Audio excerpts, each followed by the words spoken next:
Hello everyone, welcome to पढ़ली NEET. सो बच्चों, आज हम लोग न्यूटन्स लॉज ऑफ मोशन का थर्ड लेक्चर करने वाले हैं।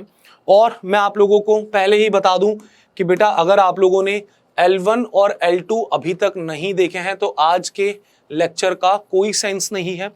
तो जल्दी से जाइए होम पेज पर, आपको वहां पे प्लेलिस्ट मिलेगी जिसमें आप लोगों को पहले के 2 लेक्चर्स मिल जाएंगे, वो पहले अटेंड करिए। और आज के सेशन में हम एक बहुत इंपॉर्टेंट सेगमेंट टच करने वाले हैं, that is FBD, free body diagram. और फ्री बॉडी डायग्राम की मदद से आज हम लोग न्यूमेरिकल्स करने वाले हैं जो कि नीट में बहुत बार रिपीट हो चुके हैं और जिनके चांसेस हैं नीट में पूछे जाने के। सो दोस्तों, before starting the session, small introduction. मेरा नाम दीपक चौधरी है और दोस्तों मैंने आईआईटी बॉम्बे से अपनी ग्रेजुएशन की है और पिछले 7 साल से मैं जेई और नीट एस्पिरेंट्स को मेंटर कर रहा हूं। तो देखिए, जल्दी से स्टार्ट करते हैं सेशन। यार मैं आपको एकदम मुद्दे की बात बताऊं, ये जो एफबीडी है ना, जिसे हम फ्री बॉडी डायग्राम बोलते हैं, ये पूरे मैकेनिक्स की जान है। अगर आप लोगों ने एफबीडी के ऊपर कमांड कर ली तो आप समझ जाइए कि आपने इस पूरे मैकेनिक्स के ऊपर कमांड कर ली। और एफबीडी का बेसिक फंडा मैंने लास्ट सेशन में भी बताया था, तो मैं छोटा सा एक क्विक रिवीजन देके आज का सेशन कंटिन्यू करता हूं।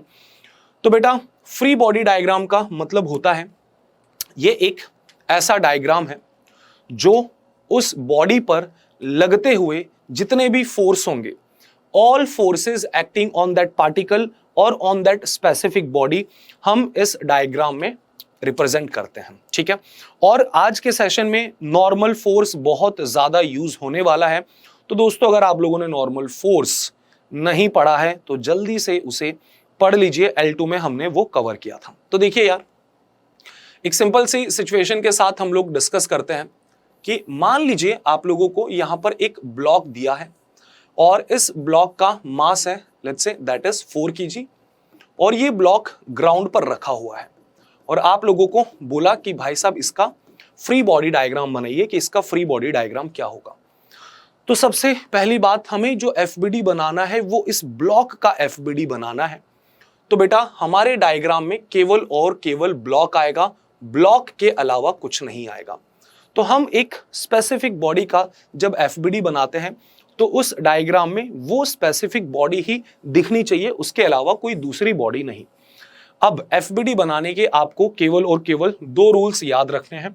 पहला रूल कि धरती माता को सबसे प्यार है तो वो ग्रेविटेशनल फोर्स सबके ऊपर लगाती है, नीचे की तरफ अट्रैक्ट करती है। सो सबसे पहले तो हमें ग्रेविटेशनल फोर्स लगा देना है, that is mg। And second point दोस्तों, आपको देखना है कि उस बॉडी के दूसरे बॉडीज के साथ टोटल कितने कॉन्टैक्ट हैं, राइट। सो सेकंड चीज जो हमें कॉन्सेंट्रेट करनी है, that is number of contact. तो थोड़ा सा पेशेंस रखिए, जब हम 1-2 एग्जाम्पल लेंगे तो आप लोगों को क्लियरिटी आएगी। जैसे कि इस 4 kg का अगर हम एफबीडी बनाना चाहते हैं तो हम सबसे पहले बोलेंगे कि सर नीचे की तरफ ग्रेविटेशनल फोर्स लगेगा एंड दैट इज mg। तो कितना होगा भाई ग्रेविटेशनल फोर्स, मास 4 है, मल्टीप्लाई कर दीजिए g से, सो दैट इज 40। अब अगर हम यहाँ पे नंबर ऑफ कॉन्टैक्ट की बात करते हैं, सो गाइस इस ब्लॉक का केवल और केवल एक ही कॉन्टैक्ट है और वो कॉन्टैक्ट है ग्राउंड के साथ। तो चूंकि यहाँ पर एक कॉन्टैक्ट है तो एक और फोर्स आएगा, जितने कॉन्टैक्ट होते हैं दोस्तों उतने ज्यादा फोर्सेस आते हैं। तो इसका एफबीडी हम बोलेंगे कि सर ग्राउंड इसको नॉर्मल फोर्स देने वाला है और नॉर्मल हमेशा सरफेस के परपेंडिकुलर लगता है, तो इस 4 kg पर एक ऊपर की तरफ नॉर्मल फोर्स आ जाएगा and that is capital N।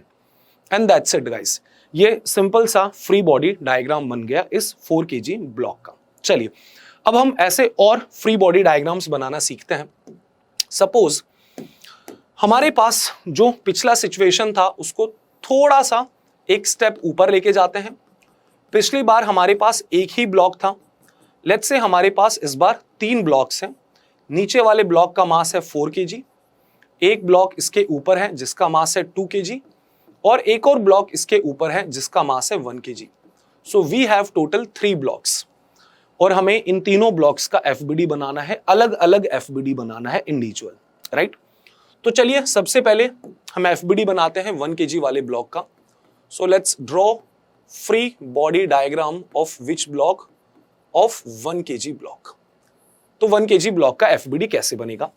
तो भाई साहब 1 kg का FBD बनाएंगे, उसके बाद हम अलग से फ्री बॉडी डायग्राम बनाएंगे दोस्तों 2 kg ब्लॉक का, और 2 kg ब्लॉक का फ्री बॉडी डायग्राम बनाने के बाद इवेंचुअली हम लास्ट फ्री बॉडी डायग्राम बनाएंगे नीचे वाले ब्लॉक का, दैट इज 4 kg ब्लॉक। तो यहां पे अगर हम 1 kg ब्लॉक की बात करते हैं कि इसका फ्री बॉडी डायग्राम कैसा बनना चाहिए, तो बिना सोचे समझे नीचे mg लगा दीजिए, मास 1 है इंटू जी दैट इज 10।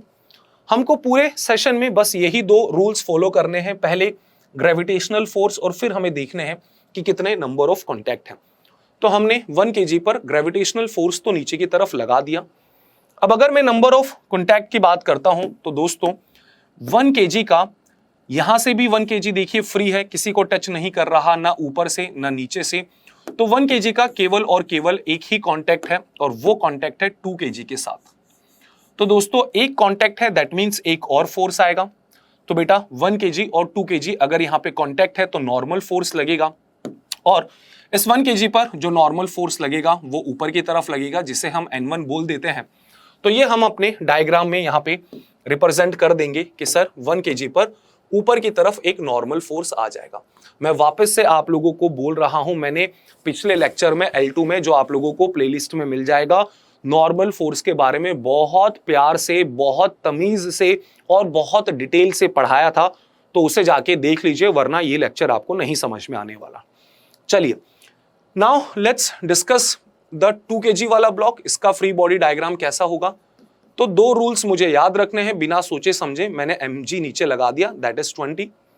अब यहां पे अगर मैं कांटेक्ट की बात करता हूं तो दोस्तों 2 kg का ब्लॉक देखिए यहां से भी फ्री है, यहां से भी फ्री है, लेकिन अगर आप ऊपर और नीचे यदि देखते हैं तो बेटा ऊपर 2 kg का कांटेक्ट है 1 kg वाले ब्लॉक के साथ, और वहीं पर 2 kg का नीचे भी एक कांटेक्ट है 4 kg के साथ। सो this is first contact and this is second contact. 2 contact हैं तो 2 फोर्सेस और आने वाले हैं। तो देखते हैं ये 2 फोर्सेस कौन होंगे। तो दोस्तों कांटेक्ट में आने की वजह से जो फोर्स लगता है वो होता है नॉर्मल फोर्स। अब ऊपर वाले कांटेक्ट की अगर हम बात करें तो न्यूटन्स थर्ड लॉ को कभी भी मत भूलिएगा। 1 kg और 2 kg के बीच में देखिए तो 1 kg के ऊपर नॉर्मल फोर्स ऊपर लगा तो 1 kg क्या करेगा, 2 kg पर नॉर्मल फोर्स नीचे की तरफ लगाएगा। तो ये तो पहला कांटेक्ट की वजह से, ऊपर वाले कांटेक्ट की वजह से 2 kg पर फोर्स आ गया। अब यहां पे 2 kg और 4 kg के बीच में भी कांटेक्ट है, तो बेटा 4 kg वाला क्या करेगा, 2 kg को ऊपर की तरफ सपोर्ट करेगा, नॉर्मल फोर्स लगाएगा, जिसे हम N2 बोल देते हैं। तो ये 2 फोर्सेस हमारे डायग्राम में अभी और आने वाले हैं। क्या क्या हैं ये 2 फोर्सेस, नीचे की तरफ आ गया दैट इज N1, और ऊपर की तरफ एक फोर्स आ गया that is N2। That's it guys, this is the FBD of 2 kg block. Now let us discuss the FBD of 4 kg block, जो सबसे ज्यादा नीचे रखा हुआ है। इसके FBD की अगर हम लोग बात करते हैं कि इसका FBD कैसा होगा, तो बेटा सेम फंडा हम वापस से फॉलो करने वाले हैं। क्या फंडा था कि भाई साहब सबसे पहले तो सर आप एक काम करिए, mg लगा दीजिए। mg लगाने से हमारा पहला काम खत्म हो जाएगा। तो 4 kg पर ग्रेविटेशनल फोर्स नीचे की तरफ लग रहा होगा एंड दैट इज कितना, 40।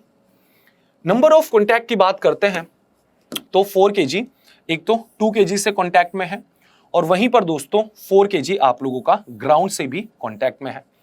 अच्छा, 2 kg और 4 kg के बीच में हमने अभी बताया था कि 4 kg क्या करता है, 2 kg को ऊपर एक नॉर्मल फोर्स देता है N2। तो न्यूटन्स थर्ड लॉ क्या बोलेगा कि 2 kg भी 4 kg पर एक नॉर्मल फोर्स नीचे की तरफ देगा। तो दोस्तों पहले कांटेक्ट की वजह से ये फोर्स आ गया। वहीं पर दोस्तों अगर हम ग्राउंड और 4 kg के बीच का कांटेक्ट देखें तो ग्राउंड इस 4 kg को ऊपर की तरफ एक नॉर्मल देगा, जिसे हम Ng बोल देते हैं। तो 2 कांटेक्ट की वजह से ये 2 फोर्सेस और आने वाले हैं। N2 आप लोगों का आएगा नीचे की तरफ, और वहीं पर अगर हम देखें ग्राउंड ने जो नॉर्मल फोर्स दिया वो आया आपका ऊपर की तरफ। So that's it guys, this is how we are going to draw free body diagram. चाहे कोई कैसा भी सिचुएशन हो, हमें बिल्कुल भी टेंशन नहीं लेनी है, बिंदास फ्री बॉडी डायग्राम ऐसे ही बनाएंगे। सबसे पहले बेटा बिना कुछ ज्यादा दिमाग लगाए mg फोर्स लगा देना है, और उसके बाद जितने भी नंबर ऑफ कांटेक्ट होंगे उतने आपके और फोर्सेस आ जाएंगे। तो ये भी एक सिंपल सा ही एग्जांपल था। चलिए, और यहां पर अगर हम डिस्कस करते हैं कि किस तरीके की सिचुएशंस हमारे पास आ सकती हैं, तो इमेजिन करिए कुछ एक ऐसा सिचुएशन है कि आप लोगों के पास एक इंक्लाइन प्लेन है, यहां पर कुछ ऐसा, right. So this is the incline plane, और इस इंक्लाइन प्लेन को हम लोगों ने ग्राउंड के ऊपर रख दिया है, कोई दिक्कत नहीं है भाई साहब। सपोज यहां पर दोस्तों हमारे पास एक स्फीयरिकल ऑब्जेक्ट है कुछ इस प्रकार, तो ये आपका स्फीयरिकल ऑब्जेक्ट हो गया। And there is a wall, यहां पर एक दीवार है, ठीक है भाई साहब, कोई दिक्कत नहीं है। तो ये एक हमने दीवार बना दी, और बेटा इस दीवार के इस तरफ एक ऐसी रॉड हमने रख दी। हालांकि ये रॉड ऐसी रह नहीं पाएगी, वो एक अलग बात है, बस आप तो मान लीजिए एक ऐसे लोहे की रॉड है, वो लोहे की रॉड हमने ऐसे यहां पर रख दी, ठीक है। 3 बॉडीज हैं हमारे पास अलग अलग, इन तीनों बॉडीज का मास हम लोग डिफाइन कर देते हैं। इस रॉड का मास है m1, इस स्फीयरिकल पार्टिकल का मास है m2, और इस इंक्लाइन प्लेन का मास हम लोग बोल देते हैं दैट इज m3। और अब हमें क्या करना है, इन तीनों ही चीजों का इंडिविजुअल फ्री बॉडी डायग्राम बनाना है। दोस्तों इसका एफबीडी बनाने से पहले मैं आपको एक सिंपल सा पॉइंट डिस्कस करना चाहता हूं, और वो सिंपल सा पॉइंट ये है कि आपको ये बात बहुत अच्छे से पता है कि जो नॉर्मल फोर्स होता है, वो नॉर्मल फोर्स हमेशा कहां से पास होता है, हमेशा सरफेस के परपेंडिकुलर होता है। अब एक सर्किल की प्रॉपर्टी आप लोगों को बहुत अच्छे से पता होगी, सेंटर से अगर आप कोई भी लाइन ड्रॉ करते हैं तो वो उस सर्किल की सरफेस को 90 डिग्री पर कट करेगा हमेशा। सेंटर से अगर आप कोई भी लाइन ड्रॉ करें तो वो सर्किल को दोस्तों हमेशा 90 डिग्री पर कट करेगा। तो यहां से हम क्या सीखना चाहते हैं, सपोज एक ऐसा सिचुएशन इमेजिन करिए कि आपके पास एक स्फीयर है और यहां पर एक ऐसा स्ट्रक्चर है, नीचे फ्लोर है और एक सीढ़ी ऊपर जाकर आपका वो सिस्टम ऐसा बन जाता है, ठीक। अब मैं इस स्फीयर के ऊपर लगने वाले फोर्सेस की अगर बात करूं, नॉर्मल फोर्स की मैं डिस्कशन करना चाहता हूं, तो मैं यहां पे कांटेक्ट अगर देखता हूं तो गाइज एक कांटेक्ट तो यहां पर है ग्राउंड के साथ, और दूसरा कांटेक्ट ये जो सीढ़ी है इसके कोने के साथ यहां पर है, तो 2 नॉर्मल फोर्स आएंगे। ग्राउंड नॉर्मल फोर्स कहां लगाने वाला है, ऊपर। और जो इंटरेस्टिंग चीज है वो ये है, चूंकि नॉर्मल फोर्स हमेशा सरफेस के परपेंडिकुलर होता है, तो आप इस फोर्स को अगर थोड़ा सा एक्सटेंड करते हैं तो दोस्तों ये फोर्स आपको सेंटर से पास होता हुआ दिखाई देगा। सिमिलरली ये सीढ़ी भी एक नॉर्मल फोर्स लगाएगी, and again we know very well that normal force is always perpendicular to the surface. और ये एक सर्किल की प्रॉपर्टी है कि अगर आप परपेंडिकुलर हो तो एक्सटेंड करने पर कहां से पास करोगे, सेंटर से पास करोगे। तो यहां पर हम एक नोट परमानेंटली हमारे दिमाग में सेट कर लें कि हमारे पास कभी भी सर्कुलर शेप की बॉडी हो, फॉर एग्जाम्पल कोई स्फीयरिकल बॉडी है, सो दोस्तों फॉर स्फीयरिकल बॉडी उसके ऊपर लगने वाला नॉर्मल फोर्स हमेशा कहां से पास करेगा, उसके सेंटर से। Normal force always passes through the centre. आपका जो नॉर्मल फोर्स है वो हमेशा सेंटर से ही पास करेगा। ये एक सिंपल सी हम बात बोलना चाहते हैं, ठीक है सर, कोई दिक्कत नहीं है, एक बहुत बेसिक पॉइंट है। अब इस पॉइंट की मदद से चलिए अब हम यहाँ एफबीडी बनाते हैं, और यहाँ पे जो गजब चीज है वो ये है कि डायग्राम दिखने में बड़ा कॉम्प्लिकेटेड है, लेकिन दोस्तों अगर हम जो रूल्स फॉलो करते हुए आ रहे हैं उनको अगर फॉलो करेंगे तो बहुत आसान लगेगा। तो हम 1 बाय 1 यार इनका एफबीडी बनाते हैं। सबसे पहले मैं फ्री बॉडी डायग्राम बनाना चाहूंगा इस स्फीयरिकल बॉडी का। So let's draw free body diagram of this sphere. कैसा इसका फ्री बॉडी डायग्राम बनेगा तो जरा ध्यान से इसको समझिएगा, क्योंकि आसान है यार, कोई बहुत ज्यादा इसके अंदर रॉकेट साइंस है नहीं। So let's draw free body diagram of this spherical body. अगर मैं स्फीयरिकल बॉडी का फ्री बॉडी डायग्राम बना रहा हूं तो मेरे डायग्राम में केवल और केवल वो स्फीयर ही होना चाहिए, उस स्फीयर के अलावा कोई नहीं होना चाहिए। 2 रूल्स मुझे फॉलो करने हैं। पहला रूल, बिना सोचे समझे मैं mg नीचे की तरफ लगा दूं, ग्रेविटेशनल फोर्स। सो मास m2 है तो हम बोलेंगे सर दैट इज m2g। उसके बाद हमारा अगला जो पॉइंट है वो ये है कि आप ये देखिए कि इस स्फीयर का बाकी बॉडीज के साथ कितना कांटेक्ट है। तो दोस्तों एक कांटेक्ट तो आपको इस हॉरिजॉन्टल रॉड के साथ यहां दिखाई दे रहा है, और दूसरा कांटेक्ट बेटा इंक्लाइन प्लेन के साथ आपको यहां दिखाई दे रहा है। तो 2 कांटेक्ट और हैं, तो मतलब 2 फोर्सेस और आने वाले हैं। तो गाइस ये जो रॉड है, ये रॉड इस इंक्लाइन प्लेन को ये जो रॉड है इस स्फीयर को इस तरफ नॉर्मल फोर्स से पुश कर रही होगी। दोस्तों नॉर्मल हमेशा सरफेस के परपेंडिकुलर होता है और हमेशा कॉमन सरफेस के अवे होता है। तो ये अगर आपकी कॉमन सरफेस है M2 पर, जो नॉर्मल फोर्स लगेगा रॉड की वजह से वो इस तरफ लगेगा।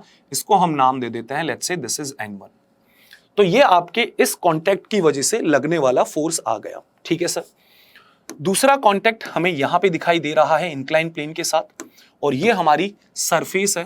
तो हमारा जो नॉर्मल फोर्स होता है वो सरफेस के हमेशा परपेंडिकुलर होता है, और अगर परपेंडिकुलर होगा तो सेंटर से पास करेगा, ठीक है। तो इस इंक्लाइन सरफेस के परपेंडिकुलर एक और यहां नॉर्मल फोर्स आने वाला है। सो ये आपका एक दूसरा नॉर्मल फोर्स हो गया जो कि इंक्लाइन प्लेन की वजह से आया, इसे मैंने नाम दे दिया N2। तो दोस्तों इस FBD को देखिए, इस FBD में हमने यार कोई बहुत ज्यादा रॉकेट साइंस नहीं लगाई है, सिंपल जो हमारे रूल्स हैं हमने वही रूल्स फॉलो किए हैं। So this is the FBD of this sphere. बस 2 पॉइंट्स ध्यान रखो। mg तो भाई ये तो ध्यान रखने वाला भी नहीं है, ये तो सभी को पता है, बचपन से mg फोर्स लगता ही है हर बॉडी पर। और उसके बाद कांटेक्ट, 2 कांटेक्ट तो 2 फोर्स आ गए। Now let's draw free body diagram of this incline plane. So अगला डिस्कशन हमारा होगा FBD। किसका FBD जी? इंक्लाइन प्लेन का FBD। तो देखिएगा इंक्लाइन प्लेन का FBD कैसे बनता है। अगर मैं इंक्लाइन प्लेन का FBD बनाना चाहता हूं तो मेरे डायग्राम में केवल और केवल इंक्लाइन प्लेन होना चाहिए और उसके ऊपर लगने वाले फोर्सेस। हमारे इंक्लाइन प्लेन का मास M3 दिया हुआ है, तो बिना सोचे समझे सबसे पहले ग्रेविटेशनल फोर्स लगा दे नीचे, दैट इज mg। और अब हम कॉन्टैक्ट की तरफ आते हैं। तो ये इंक्लाइन प्लेन दूसरी बॉडीज के साथ कितने कॉन्टैक्ट रखता है? तो एक कॉन्टैक्ट तो दोस्तों स्फीयर के साथ हो गया और दूसरा कॉन्टैक्ट ग्राउंड के साथ हो गया। जायज सी बात है, ये जो ग्राउंड है, तो देखिए 2 कॉन्टैक्ट हैं तो 2 फोर्स आएंगे। ग्राउंड इस इंक्लाइन प्लेन को नॉर्मल फोर्स ऊपर की तरफ देगा, जिसको हम रिप्रेजेंट करेंगे Ng से। सो this is the normal force provided by the ground, ठीक है सर।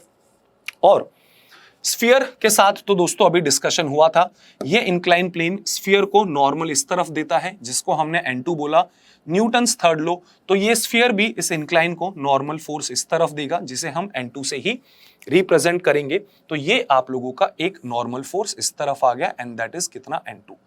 mg बना दिया, 2 कॉन्टैक्ट थे, mg बनाने के बाद 2 कॉन्टैक्ट तो 2 नॉर्मल फोर्स आ गए। सो this is the FBD of incline. बचती है आखिरी चीज, वो है आप लोगों की ये रिजिड रॉड।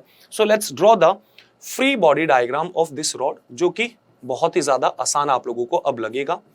सो रॉड का FBD किस प्रकार बनाएंगे, जरा इसे भी समझ लिया जाए। तो बेटा ये जो रॉड है हॉरिजॉन्टल पोजीशन में है। So let's draw the rod first. कुछ इस प्रकार आप लोगों के पास एक रॉड है, रॉड का मास हमें M1 दिया है, तो हम बिना सोचे समझे सबसे पहले ग्रेविटेशनल फोर्स नीचे की तरफ लगा देंगे, and that is mg, so which is M1g। Contact की अगर हम बात करें तो इस रॉड के 2 कॉन्टैक्ट हैं, एक इस स्फीयर के साथ और एक इस दीवार के साथ। तो ये दीवार क्या करेगी, इस रॉड को इस तरफ नॉर्मल फोर्स लगाने वाली है। तो हम इस रॉड पर इस तरफ एक नॉर्मल फोर्स लगा देते हैं, जिसे NW से रिप्रेजेंट कर सकते हैं, normal provided by the wall. वहीं पर दोस्तों हमने जस्ट थोड़ी देर पहले डिस्कस किया था स्फीयर और रॉड के बीच में। तो ये रॉड स्फीयर को नॉर्मल इस तरफ दे रहा है, न्यूटन्स थर्ड लॉ। तो ये स्फीयर इस रॉड को नॉर्मल फोर्स इस तरफ देगा, सेम मैग्नीट्यूड का। तो एक नॉर्मल फोर्स आप लोगों का इस तरफ आ जाएगा, जिसका मैग्नीट्यूड होगा N1, and that's it guys. और मैं आपको इस चीज का विश्वास दिला दूं कि बेटा कितना भी डिफिकल्ट सिचुएशन हो, कितना भी डिफिकल्ट डायग्राम हो, कभी भी फर्क नहीं पड़ेगा।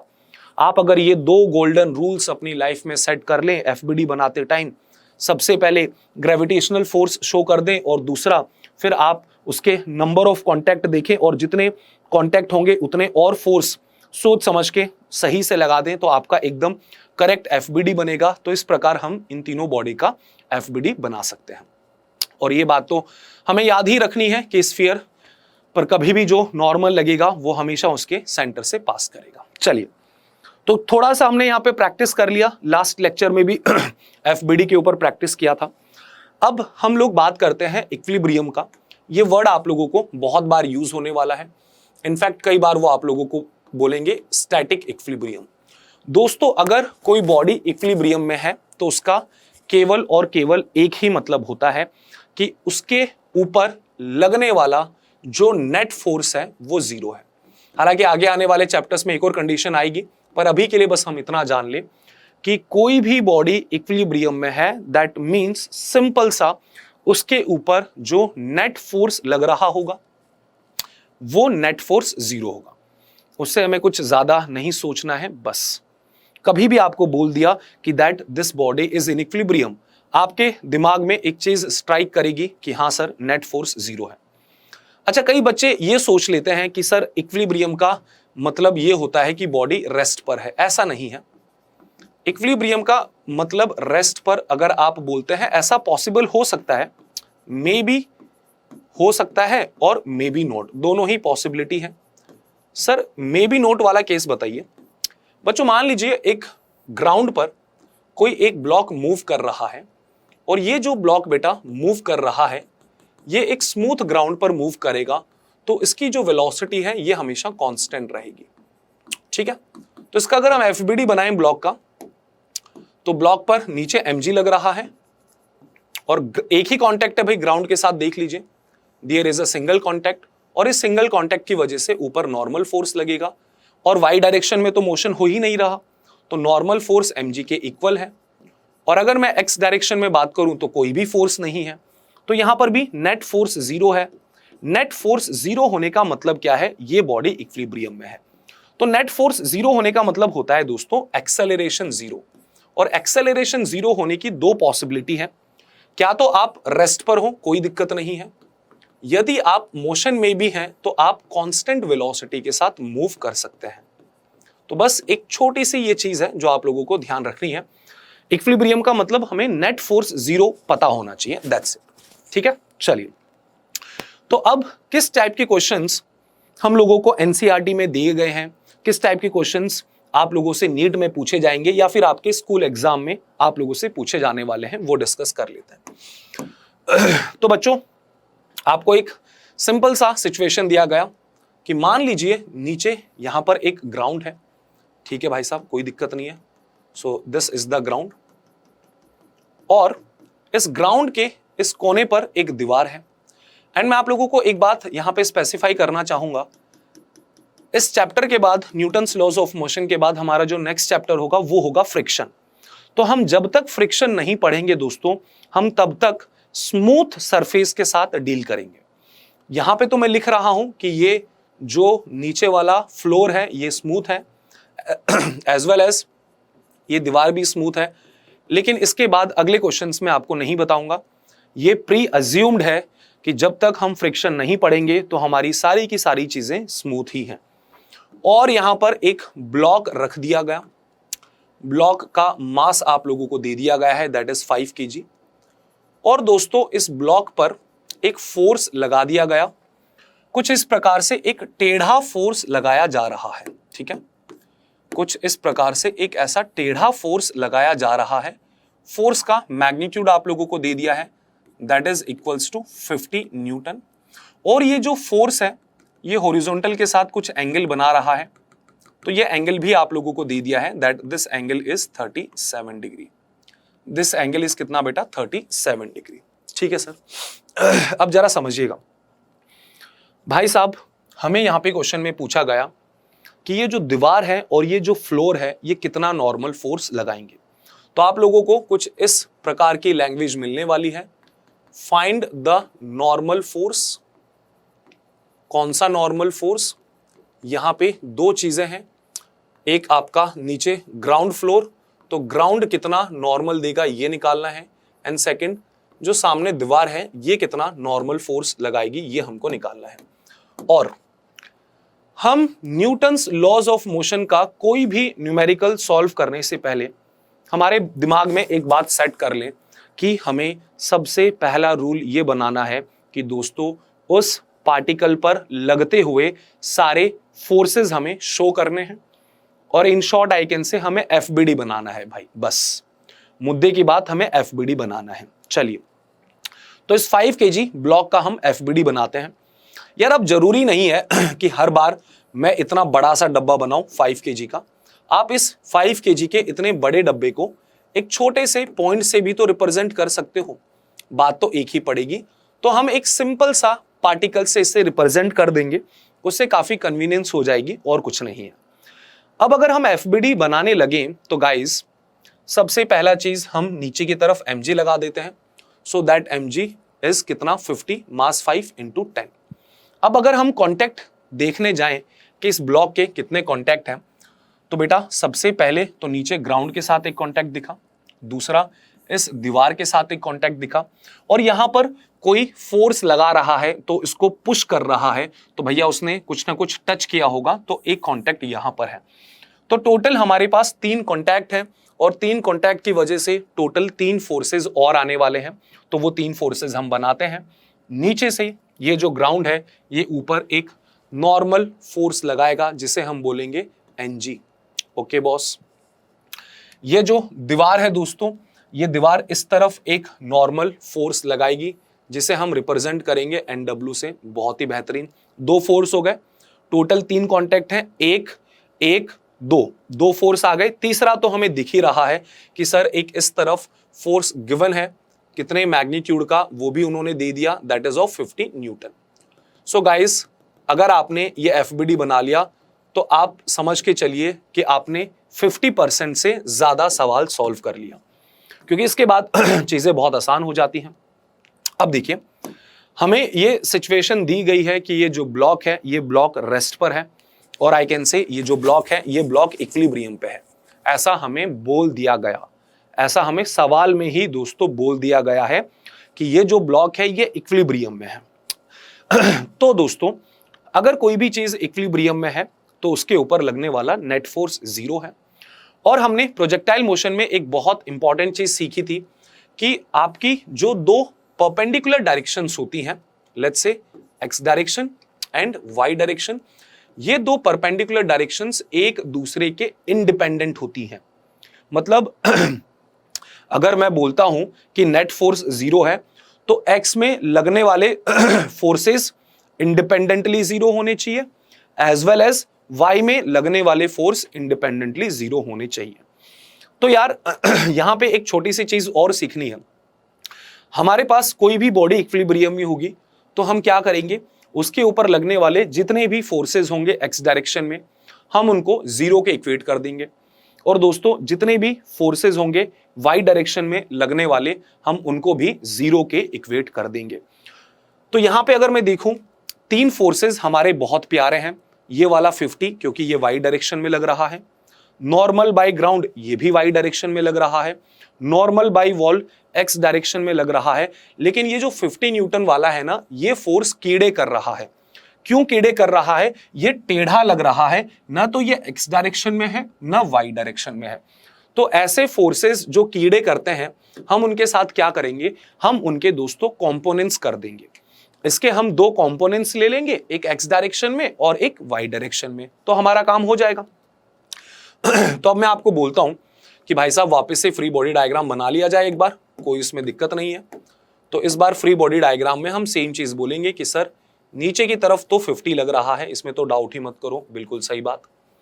ऊपर की तरफ लग रहा है नॉर्मल बाय ग्राउंड, इस तरफ लग रहा है नॉर्मल जो कि दीवार ने लगाया, और ये जो 50 ऐसा टेढ़ा था, इस 50 के अगर हम 2 कंपोनेंट्स करते हैं तो एक हॉरिजॉन्टल कंपोनेंट आएगा ऐसा, और एक वर्टिकल कंपोनेंट आएगा नीचे की तरफ, राइट। ऐसे 2 कंपोनेंट्स इसके आने वाले हैं। अच्छा कंपोनेंट्स में मैंने आपको ये सिखाया था, आप यहां पे देखिए कि ये जो एक्स एक्सिस है, एक बच्चे ने कमेंट भी किया था फर्स्ट लेक्चर में, तो बेटा ध्यान से सुन लेना, आपका नाम भूल गया, एक बच्ची थी। तो कंपोनेंट्स में बेटा आपको ये याद रखना है कि जिस एक्सिस के साथ एंगल दिया हुआ है, जैसे आप यहां पे देखेंगे तो बेटा ये जो एंगल है एक्स एक्सिस के साथ दिया हुआ है, तो जिस एक्सिस के साथ एंगल दिया है उसके साथ कॉस आता है। तो एक कंपोनेंट होगा 50 cos 37, so this would B 50 cos 37, और अगर इस वाले कंपोनेंट की मैं बात करूं so this would B 50 sin 37। और ये वैल्यूज बहुत ही ज्यादा स्टैंडर्ड है दोस्तों। 50 sin 37 3/5 होता है, 550 को कैंसिल करेगा 10, 10 इंटू 3 आपको मिलेगा 30, सो दिस इज 30। 50 cos 37 की बात करें तो cos 37 आजकल 4/5 होता है। 550 को कैंसिल करेगा 10 इंटू 4 आप लोगों को 40 मिलने वाला है। तो अब देखिए ये जो डायग्राम है हमारा बहुत ही ज्यादा सुंदर लग रहा है। ऐसा मैंने क्यों बोला बहुत ज्यादा सुंदर लग रहा है? रीजन बहुत उसका सिंपल सा है, क्योंकि इस सिचुएशन में जितने भी फोर्सेस लग रहे हैं क्या तो वो एक्स डायरेक्शन में है या फिर वो वाई डायरेक्शन में है। अब हम अपना फंडा लगा देते हैं। यदि कोई बॉडी इक्विलिब्रियम में है तो नेट फोर्स एक्स डायरेक्शन का 0 होना चाहिए। तो जितना फोर्स इस तरफ लग रहा है उतना ही फोर्स इस तरफ लगना चाहिए। तो इस तरफ लग रहा है NW जो कि दीवार नॉर्मल दे रही है, और इस तरफ जो फोर्स लग रहा है वो है 50 cos 37 जिसे आप 40 भी बोल सकते हैं। बहुत बढ़िया। दूसरा पॉइंट, वाई डायरेक्शन का भी नेट फोर्स 0, जितना फोर्स ऊपर लगेगा उतना नेट फोर्स नीचे लगेगा। तो ऊपर लग रहा है NG that is normal by ground. नीचे की तरफ देखें ये 50 तो है ही, प्लस दोस्तों ये 30 भी आया, तो 50 + 30 अगर आप करेंगे तो आप लोगों को मिलेगा 80 न्यूटन। तो यही दो चीजें हमको निकालनी थी। वॉल का नॉर्मल निकल गया 40 न्यूटन, ग्राउंड का भी नॉर्मल निकल गया that is 80 Newton and that's it. इससे ज्यादा हमें यहाँ पे और दिमाग नहीं लगाना है। तो बेसिक अगर हम अपने स्टेप्स को यहाँ पे रिवाइज करें तो हम कर क्या रहे हैं, हम सबसे पहले तो FBD बना रहे हैं। FBD बनाने के बाद जितने भी फोर्सेस हैं वो हमें X और Y में चाहिए। अगर कोई फोर्स टेढ़ा है तो उस टेढ़े फोर्स के कंपोनेंट्स कर लो, कंपोनेंट्स करने के बाद आप लोगों का सीधा सीधा आ जाएगा। फोर्सेस को बैलेंस करना है। चलिए now let's understand what is the next situation. Suppose आप लोगों को एक इंक्लाइन प्लेन दिया हुआ है और उस इंक्लाइन प्लेन का एंगल भी दिया है। So let's say this is the inclined plane and this angle is given as 37 degree. दोस्तों ये इंक्लाइन प्लेन ग्राउंड पर रखा है और आप ऐसा फील करिए कि हमने इंक्लाइन प्लेन के नीचे बहुत सारा फेविकॉल लगा के इसको चिपका दिया है। कहने का मतलब आपका इंक्लाइन प्लेन यहां से हिलने वाला नहीं है, आपका इंक्लाइन प्लेन एकदम फिक्स है। Now let's consider a particle जो इस इंक्लाइन प्लेन पर यहां पे रखा हुआ है। कोई भी फ्रिक्शन वरिक्शन तो है नहीं दोस्तों। तो अगर हम एक ऐसी टेढ़ी सरफेस पर कोई पार्टिकल को रख देते हैं तो बेटा क्या होगा, कोई पार्टिकल को अगर ऐसी टेढ़ी सरफेस पे रख देंगे तो सर वो नीचे लुढ़कना स्टार्ट कर देगा। तो वो ऐसा नीचे लुढ़कना स्टार्ट कर देगा, पर हम चाहते हैं कि इसे रेस्ट पर रखें। अगर हम इसे रेस्ट पर रखना चाहते हैं तो हमने क्या किया, हमने एक्स डायरेक्शन में इसको ऐसा होल्ड करके रखा, एक फोर्स लगाया। इस डायरेक्शन में हम इसे होल्ड करके रखते हैं, इसके ऊपर हम एक फोर्स लगाते हैं। तो मैं यहां पे ये बात बोलना चाहता हूं कि इस पार्टिकल का जो मास है वो 12 kg ले लीजिए, और सवाल आपसे ये पूछा जाएगा कि मैं एग्जैक्टली कितना फोर्स लगाऊं कि मैं उस पार्टिकल को वहां पे रोक सकूं। ठीक है, सो लैंग्वेज कुछ इस टाइप से होगी, find the force required, find the force required to keep the particle at rest, या फिर वो इक्विलिब्रियम वर्ड भी यूज कर सकता है। to keep the particle at rest, particle को यदि आप रेस्ट पे रखना चाहते हैं तो आप कितना फोर्स लगाएंगे ये हमें बताइए। चलिए नॉर्मल जो हमारा प्रोसेस है वो करते हैं। सबसे पहली चीज हम यहां पर पार्टिकल का FBD बनाएंगे, क्योंकि बिना FBD बनाए तो हमारा काम चलने वाला ही नहीं है। तो दोस्तों यहां पर this is the particle and FBD बनाने का बेटा बहुत ही ज्यादा सिंपल सा रूल है, और वो सिंपल सा रूल है कि भाई सबसे पहले तो mg लगा दो, बिना सोचे समझे सीधे जैसे ही कोई सवाल दिखे सबसे पहले mg लगा दीजिए। तो हम लोग बोलेंगे कि सर mg लगेगा नीचे। मास कितना है 12 इंटू 10 से मल्टीप्लाई करोगे सो दैट इज 120। इस तरफ अब नंबर ऑफ कॉन्टैक्ट्स की अगर हम बात करें तो दोस्तों 2 कॉन्टैक्ट होंगे। इंक्लाइन के साथ एक कॉन्टैक्ट यहां है, दूसरा अगर आप इसे फोर्स लगा के रोक रहे हैं तो दूसरा कॉन्टैक्ट यहां है। 2 कॉन्टैक्ट हैं तो 2 फोर्सेस और आएंगे। इस तरफ एक ऐसा फोर्स लगा तो ये आप लोगों का पहला कॉन्टैक्ट की वजह से। इंक्लाइन प्लेन की सरफेस ऐसी है तो इंक्लाइन इसे एक नॉर्मल देगा और वो नॉर्मल सरफेस के परपेंडिकुलर होगा। तो गाइस एक नॉर्मल फोर्स इंक्लाइन ऐसे देने वाला है जो कि आप लोगों का सरफेस के परपेंडिकुलर होगा। ठीक है, ये टोटल 3 फोर्सेस हैं। अब आप यदि इन तीनों फोर्सेस को देखें तो सोच के देखिए, इन तीनों फोर्स में से सबसे गंदा फोर्स कौन सा लग रहा है। तो सबसे गंदा आप बोलेंगे सर ये नॉर्मल फोर्स हमें गंदा लग रहा है, क्यों? क्योंकि 120 तो वाई डायरेक्शन में है, एफ एक्स डायरेक्शन पे है, पर ये जो नॉर्मल है ये टेढ़ा है, और जो टेढ़ा है वही हमारा काम बिगाड़ता है। तो इस टेढ़े के हमें कंपोनेंट्स करने पड़ेंगे। अब हमें नॉर्मल फोर्स के कंपोनेंट्स बहुत बार करने पड़ते हैं, तो दोस्तों हम यहां पर एक जनरल इसको करके देखते हैं और फिर हम आज के बाद उस रिजल्ट को हमेशा याद रखेंगे। देखिए, मान लीजिए ये आप लोगों का इंक्लाइन प्लेन कुछ ऐसा है और अगर यहां पे एक पार्टिकल रखा हुआ है तो इस इंक्लाइन प्लेन की वजह से इस पार्टिकल पर जो नॉर्मल फोर्स लगेगा बेटा वो हमेशा ऐसा परपेंडिकुलर टू द सरफेस लगेगा। सो दिस इज द नॉर्मल। अब एक बहुत सिंपल सी ज्योमेट्री है दोस्तों हम इस नॉर्मल फोर्स के कंपोनेंट्स करना चाहते हैं। इसके कंपोनेंट्स क्या तो हम एक्स डायरेक्शन और वाई डायरेक्शन के अलोंग करेंगे। ठीक है, तो ये दोनों एक्सिस मैंने यहां पे प्लॉट कर दी है, राइट। तो इन दो एक्सिस के अलोंग हम इसके कंपोनेंट्स करना चाहते हैं। ये एंगल हमें गिवन है theta and this is known as angle of incline plane with horizontal, right. This is the angle of incline plane, या फिर आप इसको वेज भी बोल सकते हैं। खैर अभी के लिए हम इसे इंक्लाइन प्लेन ही बोल देते हैं। So this is the angle of incline plane. ठीक है सर, अब सिंपल सी आप ज्योमेट्री समझने की कोशिश करिएगा। अगर ये एंगल थीटा है दोस्तों तो ये वाला एंगल भी थीटा होगा। क्यों भाई? अरे भाई ऑल्टरनेट एंगल्स ये तो 10वीं में ही पढ़ लिया था। अच्छा, ये एंगल थीटा है तो आप ये समझिए ये जो नॉर्मल लग रहा है यहाँ पे ऐसा टेढ़ा, ये नॉर्मल दोस्तों सरफेस के साथ 90 डिग्री का एंगल बनाएगा हमेशा। तो नॉर्मल और सरफेस के बीच में 90 डिग्री है, तो यदि ये एंगल थीटा है दोस्तों तो ये वाला एंगल आप कितना बोलेंगे? ये एंगल होगा सर 90 माइनस थीटा। सही बात है, क्योंकि इन दोनों एंगल का सम 90 होना चाहिए। तो आप ऐड करके देख लीजिए, थीटा प्लस 90 माइनस थीटा, तो वो आपको 90 ही मिलेगा। अच्छा, आप यहां से भी कर सकते हो। वैसे एक चीज और देख लो, ये आप लोगों का एक्स एक्सिस है, ये आप लोगों का वाई एक्सिस है, ये एंगल 90 माइनस थीटा है, तो दोस्तों ये एंगल फिर थीटा हो जाना चाहिए, क्योंकि वाई एक्सिस एक्स एक्सिस भी परपेंडिकुलर है, तो दोनों का सम 90 डिग्री चाहिए। बिल्कुल सर, तो हमें ये बात समझ में आ गई कि ये वाला एंगल थीटा है। अब ये एंगल थीटा है तो आप बड़ी आसानी से इसके कंपोनेंट्स कर सकते हैं। कैसे करेंगे? नॉर्मल का एक कंपोनेंट आप लोगों को दिख गया होगा कि ऐसे वाई डायरेक्शन में ऊपर की तरफ आएगा, राइट। एक कंपोनेंट ऊपर की तरफ आएगा और नॉर्मल का एक कंपोनेंट एक्स डायरेक्शन में इस तरफ आएगा, और नॉर्मल का एक कंपोनेंट वापस से ऐसा ऊपर की तरफ जाएगा। मैंने आपको क्या बोला था? जिस भी एक्सिस के साथ थीटा चिपका होता है उस कंपोनेंट के साथ कॉस आता है। सो गाइस, दिस ऊपर वाला component would be n cos theta, where as this horizontal component would be कितना? This would be n sin theta. और बस हमें यही रिजल्ट आज के बाद याद रखना है कि जब भी मैं इंक्लाइन प्लेन में नॉर्मल फोर्स के कंपोनेंट्स करूंगा दोस्तों, तो जो मेरा हॉरिजॉन्टल कंपोनेंट है इसे आप बेटर होगा याद ही रख लें, क्योंकि बहुत बार रिपीट होगा तो हम ज्योमेट्री में अपना टाइम वेस्ट नहीं कर सकते। तो नॉर्मल का हॉरिजॉन्टल कंपोनेंट होता है n sin थीटा, उसके साथ साइन आता है।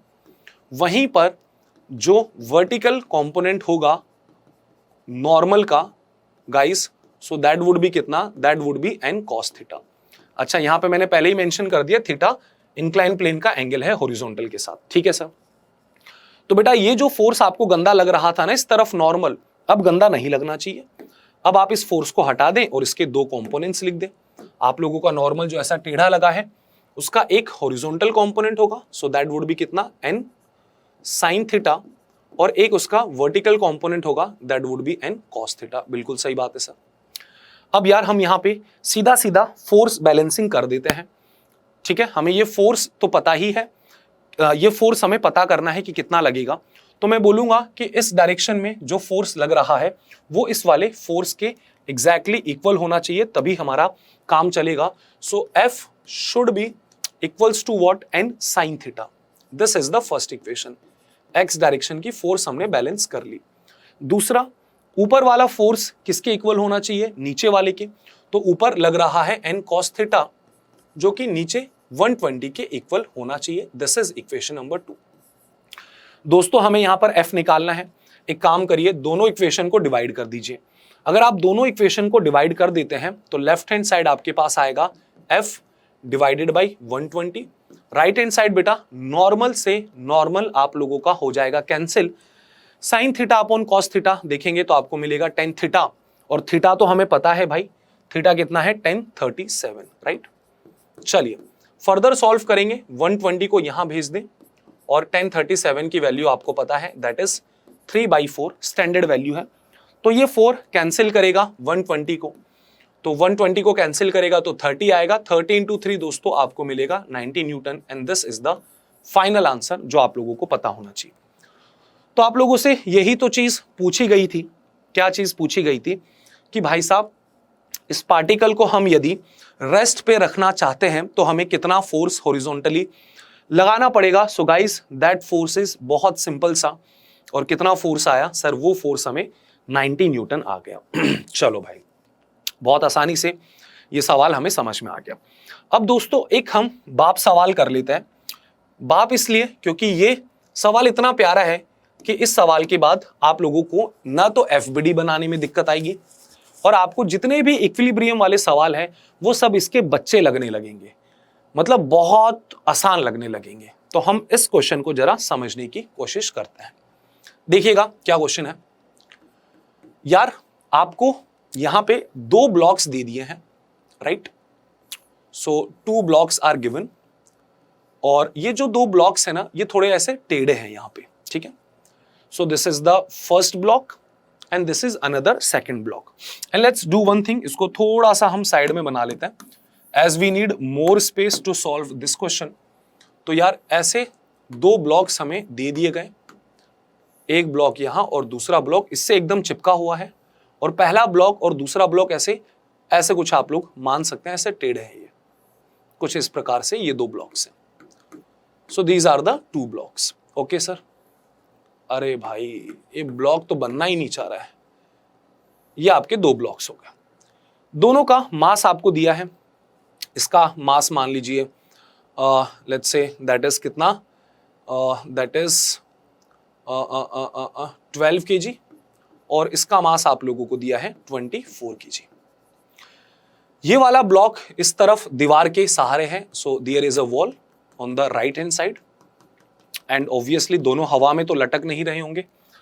नीचे हमारा ग्राउंड है, ठीक है सर, ये ग्राउंड हो गया, और इस तरफ मैंने एक फोर्स लगा दिया। कितना फोर्स लगा दिया, सपोज हमने जो फोर्स लगाया वो लगाया 24 न्यूटन। तो यहां पर एक और आप इसको इस तरफ पुश कर रहे हैं एक 24 न्यूटन के फोर्स से, दैट्स इट। ये सिचुएशन आप लोगों को दी है, और ये एंगल भी आप लोगों को बता दिया कि ये जो पहला वाला ब्लॉक है ये 37 डिग्री एंगल यहां पे बना रहा है। हमें यहां पे कैलकुलेट क्या करना है, first of all this whole system is under equilibrium, मतलब ये दोनों के दोनों जो ब्लॉक्स हैं ये इक्विलिब्रियम पर हैं, इनके ऊपर लगने वाला नेट फोर्स 0 है। सवाल ने बस ये बोला find the normal force, find the normal force. तो गाइस जितने भी नॉर्मल फोर्स यहां पे प्रेजेंट हैं, जितने भी, कितने प्रेजेंट हैं, जैसे दीवार यहां पे दिख रही है तो दीवार और ब्लॉक के बीच होगा, नीचे ग्राउंड दिख रहा है तो ग्राउंड और ब्लॉक्स के बीच में होगा। इनफैक्ट ये दोनों ब्लॉक्स भी एक दूसरे के कांटेक्ट में हैं तो इनके बीच में भी नॉर्मल फोर्स होगा। तो हमें वो सारे के सारे नॉर्मल फोर्स यहां फाइंड आउट करने हैं। सर पहला स्टेप क्या होगा भाई, एक तो हमारी ये मेंटेलिटी होती है फिजिक्स में कि जैसे ही कोई न्यूमेरिकल दिखा हमारी एक साइकोलॉजी बन जाती है, यार करे क्या इसमें, स्टार्ट कहां से करें। तो दोस्तों आप बस जो चीजें बताई जा रही हैं उन चीजों को अगर ध्यान से सुनेंगे, जो रूल्स हमने बनाए हैं तो हमने ये रूल बनाया है, कोई भी एनएलएम का सवाल हो सबसे पहला रूल है उसका एफबीडी बनाओ बिना सोचे समझे। सो लेट्स ड्रॉ एफबीडी किसका, 12 kg का। तो एक रफ शेप बना देते हैं, अपना जो 12 kg है वो कुछ इस प्रकार से है। So this is the 12 kg वाला block. At the same time इसी के बाजू में एक 24 kg वाला ब्लॉक है, दोनों का एफबीडी अलग अलग बनेगा। एक टाइम पर हम स्पेसिफिक बॉडी का एफबीडी बनाते हैं।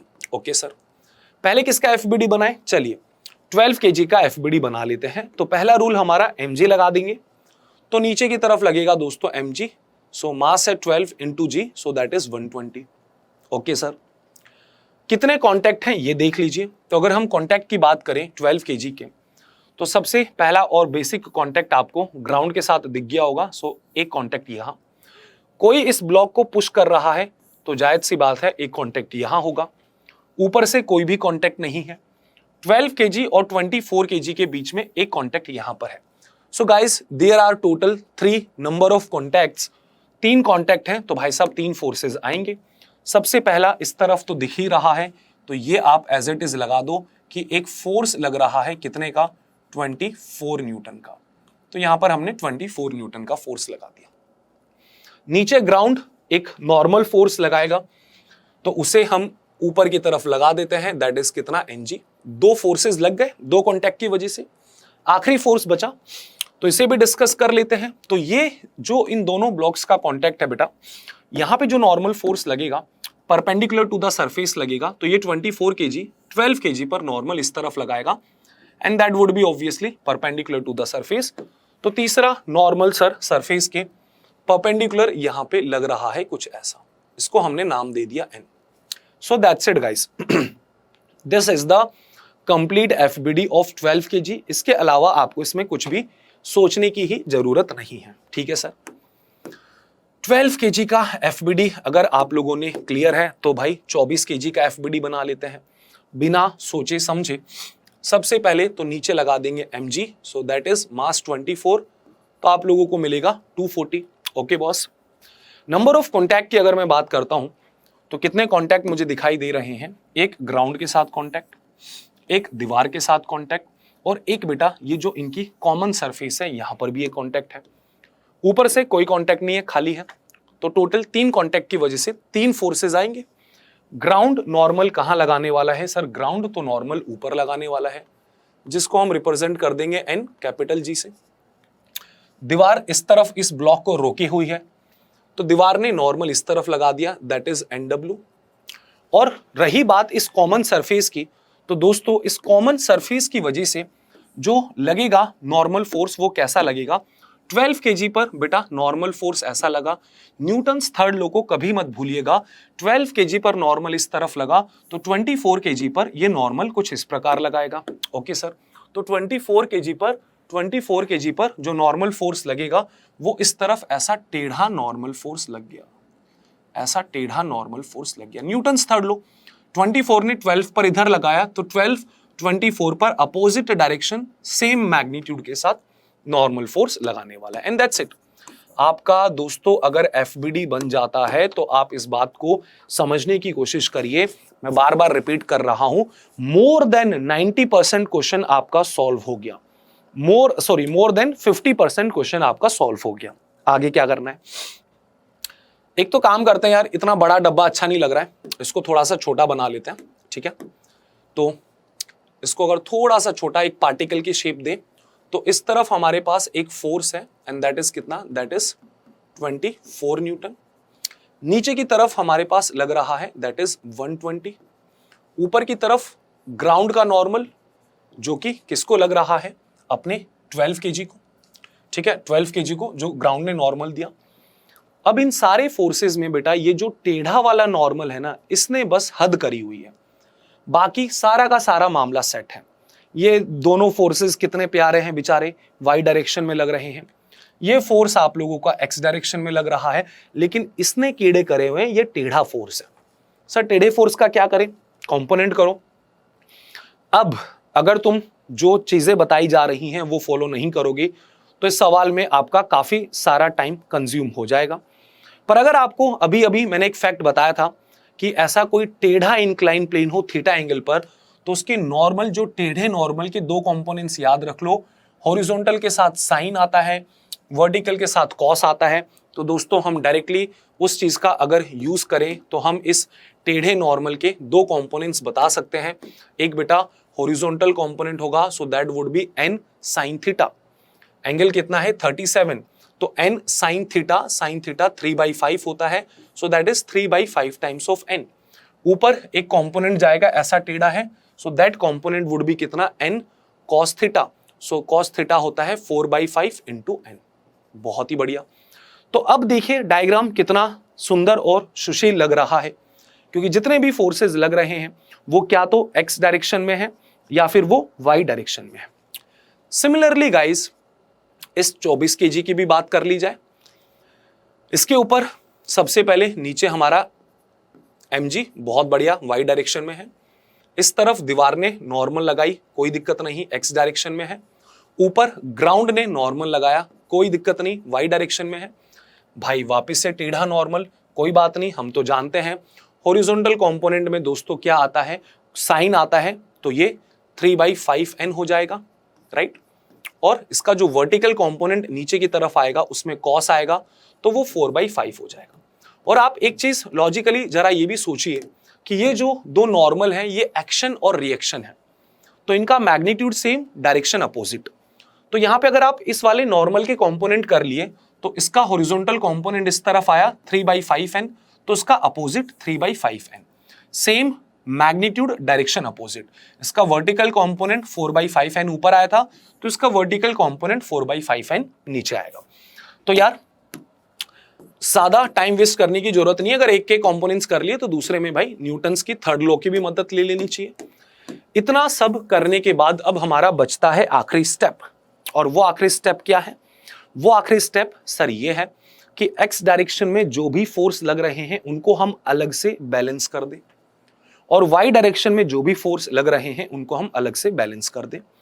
तो इस पार्टिकल के लिए अगर हम बात करते हैं तो एक्स डायरेक्शन के यदि फोर्सेस बैलेंस किए जाएं, अब हम डिस्कशन कर रहे हैं 12 kg के लिए। सो 12 kg के लिए अलग से फोर्सेस बैलेंस होंगे क्योंकि ये रेस्ट पर है। तो 12 kg के लिए हमें एक्स डायरेक्शन में क्या दिख रहा है? सर इस तरफ लग रहा है 24 न्यूटन, तो मैं लिखूंगा भाई साहब 24 इज इक्वल टू, इस तरफ 24 लग रहा है तो इस तरफ लग रहा है 3/5n, तो मैंने इस तरफ लिख दिया 3/5n। ठीक है सर, हो गया सॉल्व। कैसे? 3 कैंसिल करेगा 24 को 8 से, 5 8 से मल्टीप्लाई होगा तो आपको मिलेगा 40। तो दोस्तों ये आपका नॉर्मल का वैल्यू निकल कर आ गया, दैट इज 40 न्यूटन। कौन सा नॉर्मल निकल कर आया भाई साहब? जो इन दोनों ब्लॉक्स के बीच में लग रहा था। ठीक है, आगे डिस्कस करें। अगर हम इसके वाई डायरेक्शन के फोर्सेस बैलेंस करें तो ऊपर लगने वाला total force is equal to नीचे वाला। तो ऊपर क्या लग रहा है? एक तो नॉर्मल बाई ग्राउंड प्लस दोस्तों 4/5 टाइम्स ऑफ नॉर्मल, और इस नॉर्मल का वैल्यू हमें पहले ही पता है, that is 40 is equal to नीचे वाला दैट इज 120। यदि इसे फर्दर हम लोग सॉल्व करते हैं तो देखिएगा नॉर्मल बाय ग्राउंड आप लोगों का एक स्टेप में निकल जाएगा। 5 कैंसिल करेगा 40 को कितने से? 8 से, 8 इंटू 4 हो जाएगा 32। उधर जाके दोस्तों ये माइनस होगा, तो 120 में से 32 आप माइनस कर लीजिए तो नॉर्मल बाय ग्राउंड आ जाएगा।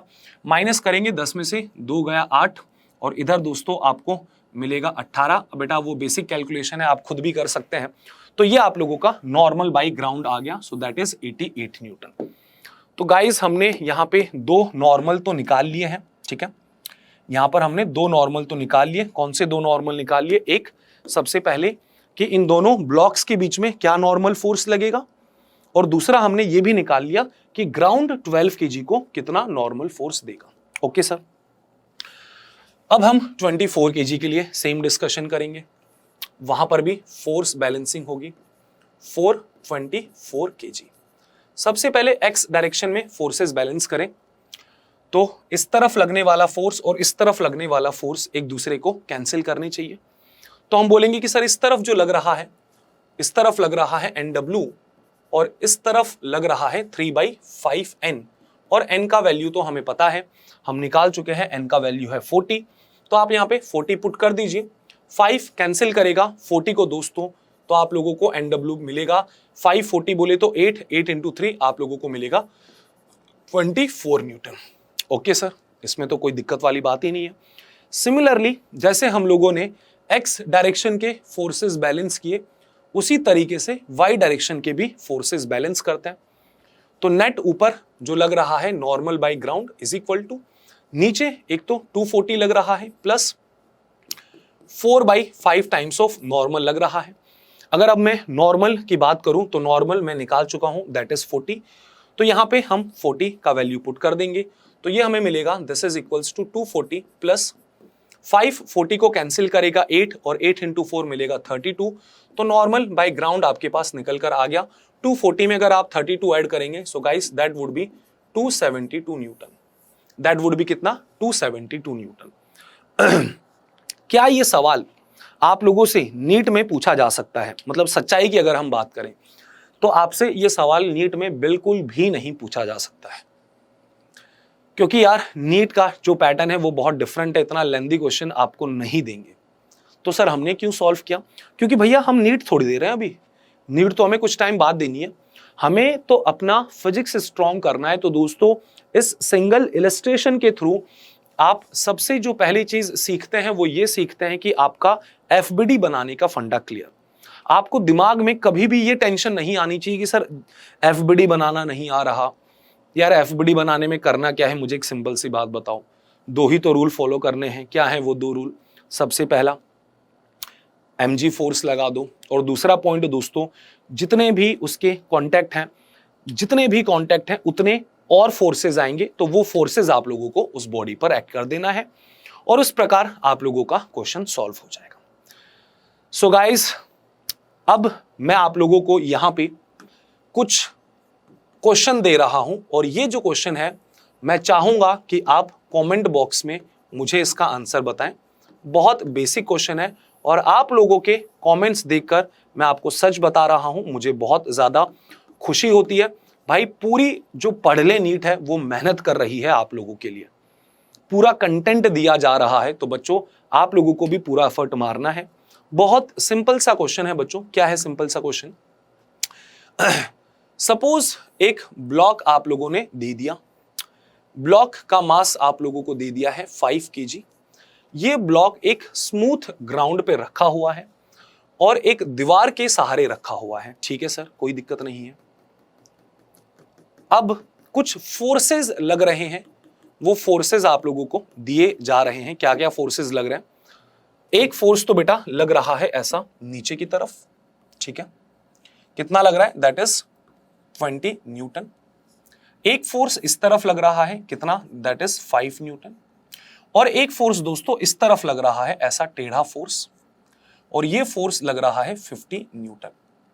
और ये एंगल भी आप लोगों को दे दिया है, this angle is given as 37 degree. ठीक है, आपको क्या करना है? आपको कमेंट में मुझे बताना है कि इस केस में दो चीजें आप लोगों को निकालनी है, दोनों चीजें आप मुझे बताएंगे। फाइंड, जिस सीक्वेंस में मैं बोल रहा हूं उसी सीक्वेंस में आपको बताना है। पहला आप मुझे बताइएगा कि दीवार कितना नॉर्मल दे रही है, सो नॉर्मल बाय वॉल आप लोगों ने बताना है। दूसरा चीज दोस्तों आप लोगों को बताना है कि ग्राउंड कितना नॉर्मल देगा, सो नॉर्मल बाय ग्राउंड। ठीक है, क्या ये क्वेश्चन दिखने में डिफिकल्ट दिख रहा है? मे भी लग सकता है कुछ स्टूडेंट्स को, लेकिन अगर आप पूरा लेक्चर देखोगे, इस क्वेश्चन को ट्राई करने का, सॉल्व करोगे, नहीं बनेगा कोई बात नहीं। मैंने एक ऐसा सिमिलर क्वेश्चन आप लोगों को करवाया था, तो ये क्वेश्चन बेटा उसी का एक फंडामेंटल रूप है, और जो क्वेश्चन मैंने आप लोगों को एज अ होमवर्क दिया है उसको थोड़ा सा मैंने और एडवांस लेवल कर दिया, थोड़े बहुत और फोर्सेस मैंने लगा दिए। अब इस क्वेश्चन को करने से फायदा क्या होगा? इस क्वेश्चन को करने से आपके काफी सारे फायदे होंगे। सबसे पहले तो आप लोगों को दोस्तों एफबीडी का फंडा क्लियर हो जाएगा। दूसरा बेटा नॉर्मल फोर्स किस तरफ लगता है, कैसे लगता है, वो फंडा आप लोगों का क्लियर होगा।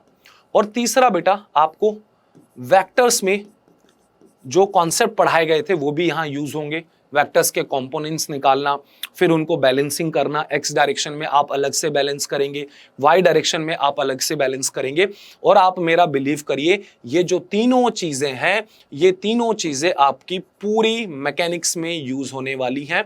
और जब मैं मैकेनिक्स बोल रहा हूं तो समझ लो अपनी मैकेनिक्स स्टार्ट हो गई। न्यूटन्स लॉ ऑफ मोशन इसके बाद दोस्तों फ्रिक्शन, इसके बाद आप लोगों का work power energy, then will study circular mass, उसके बाद हम पढ़ेंगे सेंटर ऑफ मास या सिस्टम ऑफ पार्टिकल, फिर हम पढ़ेंगे रोटेशनल मोशन, फिर हम पढ़ेंगे सिंपल हार्मोनिक मोशन, फिर हम लोग पढ़ेंगे दोस्तों क्या पढ़ेंगे भाई साहब, इसके बाद हम लोग एसएचएम के बाद पढ़ेंगे ग्रेविटेशन, और इनफैक्ट फ्लूइड मैकेनिक्स में भी दोस्तों काफी हद तक आप लोगों को मैकेनिक्स के बेसिक फंडे यूज होने वाले हैं।